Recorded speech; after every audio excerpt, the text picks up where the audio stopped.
ನಮಸ್ಕಾರ ಸ್ನೇಹಿತರೆ, ನಾನು ಅಣ್ಣಯ್ಯ ನಾಯಕ್. ಸ್ನೇಹಿತರೆ, ಪ್ರಧಾನಿ ನರೇಂದ್ರ ಮೋದಿ ಅವರು ಅಮೆರಿಕದಲ್ಲಿ ಮಹತ್ವದ ತೀರ್ಮಾನಗಳನ್ನು ಕೈಗೊಂಡು ಜಾಗತಿಕವಾಗಿ ಭಾರತದ ಬಾಂಧವ್ಯವನ್ನು ಇನ್ನಷ್ಟು ಗಟ್ಟಿಗೊಳಿಸುತ್ತಿದ್ದಾರೆ. ಹೀಗಿದ್ದಾಗ ಈ ದಿನದಂದು ವಿಶ್ವಸಂಸ್ಥೆಗೆ ಕೂಡ ಪ್ರಧಾನಿ ಮೋದಿ ಅವರು ಭೇಟಿ ನೀಡಲಿದ್ದಾರೆ. ಸಾಮಾನ್ಯ ಸಭೆಯಲ್ಲಿ ವಿಶ್ವಸಂಸ್ಥೆಯ ಅಂಗಳದಲ್ಲಿ ನಿಂತು ಪ್ರಧಾನಿ ಮೋದಿಯವರು ಇಂದು ಪ್ರಮುಖ ಭಾಷಣ ಮಾಡಲಿದ್ದಾರೆ. ಹಾಗಾದರೆ ಭಾರತ ಮತ್ತು ಜಾಗತಿಕ ಮಟ್ಟದಲ್ಲಿ ಪ್ರಧಾನಿ ಮೋದಿ ಅವರ ಈ ಭಾಷಣ ಎಷ್ಟು ಮುಖ್ಯ? ವಿಶ್ವಸಂಸ್ಥೆಯಲ್ಲಿ ಭಾಷಣಕ್ಕೆ ಹೀಗೆಲ್ಲ ತಯಾರಿ ಸಾಗಿದೆ ಎಂದು ತಿಳಿಯೋಣ ಬನ್ನಿ. ಸ್ನೇಹಿತರೆ, ಭಾರತ ಜಾಗತಿಕ ಗುರು ಆಗಿ ಬೆಳೆಯುತ್ತಿರುವ ಸಮಯದಲ್ಲಿ ಭಾರತದ ಮಾತಿಗೆ ಶ್ರೀಮಂತ ದೇಶಗಳು ಕೂಡ ಬೆಲೆ ಕೊಡುತ್ತವೆ. ಅದರಲ್ಲೂ ಜಾಗತಿಕ ಮಟ್ಟದಲ್ಲಿ ಎರಡು ಭಯಾನಕ ಯುದ್ಧಗಳು ನಡೆಯುತ್ತಿರುವ ಸಮಯದಲ್ಲಿ ಭಾರತದ ಮಧ್ಯಪ್ರವೇಶ ಅನಿವಾರ್ಯ ಎಂಬ ಮಾತು ಕೂಡ ಕೇಳಿಬರುತ್ತವೆ.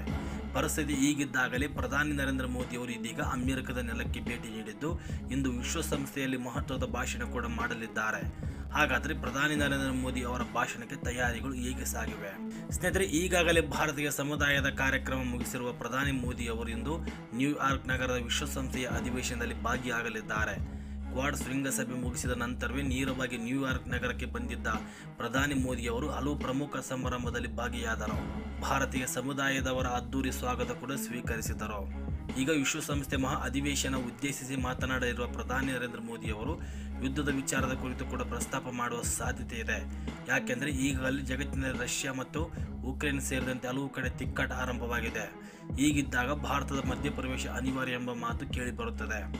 ಭಾರತವು ಕೂಡ ಈಗಾಗಲೇ ರಷ್ಯಾ ಮತ್ತು ಉಕ್ರೇನ್ ಯುದ್ಧ ನಿಲ್ಲಿಸಲು ಪ್ರಯತ್ನಪಟ್ಟಿದೆ.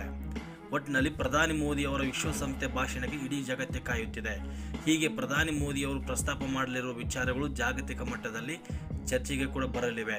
ಹೀಗಾಗಿ ಅಮೆರಿಕದ ನೆಲದಲ್ಲಿ ಪ್ರಧಾನಿ ನರೇಂದ್ರ ಮೋದಿ ಅವರ ಮಾತು ಕೇಳಲು ಕುತೂಹಲ ಮೂಡಿದ್ದು ಇನ್ನೇನು ಕೆಲವೇ ಹೊತ್ತಲ್ಲಿ ಇದಕ್ಕೆ ಉತ್ತರ ಸಿಗಲಿದೆ.